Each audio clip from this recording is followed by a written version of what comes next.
Today, I'll walk you through how to set up Jira automations in under 5 minutes, even if you're a total beginner or just need a quick refresher. By the end of this guide, you'll know exactly how to create efficient automations in Jira so you can streamline your workflow and save valuable time.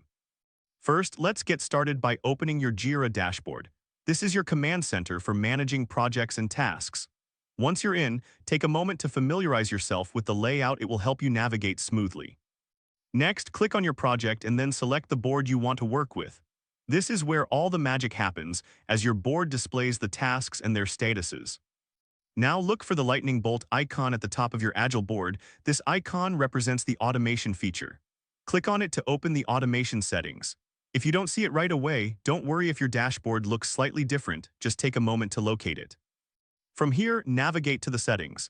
Go to Project Settings and then select Automation from the left sidebar. This section is where you can create and manage your automation rules. Now it's time to set the trigger. Click on Create Rule. A trigger is the event that initiates your automation. For example, you might want to select Issue Transitioned when an issue moves to Done. This means that every time a task is marked as complete, your automation will kick in. After setting your trigger, you have the option to add a condition. This step is optional but can help refine when your automation should run. For instance, you might want to specify that only tasks assigned to a certain team member trigger the automation. Next, define the action that will take place when the trigger occurs. This could be sending a notification, updating a field, or creating a new task. Think of this as the response to your trigger event. It's what happens when your automation is activated. Finally, give your rule a name and turn it on. Naming your rule clearly will help you remember its purpose later on.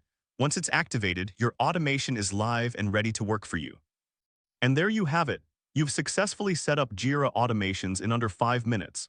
Automations can significantly enhance your productivity by reducing repetitive tasks and ensuring that your team stays informed. If this helped you out, please give the video a thumbs up. If you run into any issues, leave a comment below. Subscribe for more actionable guides. Thanks for watching.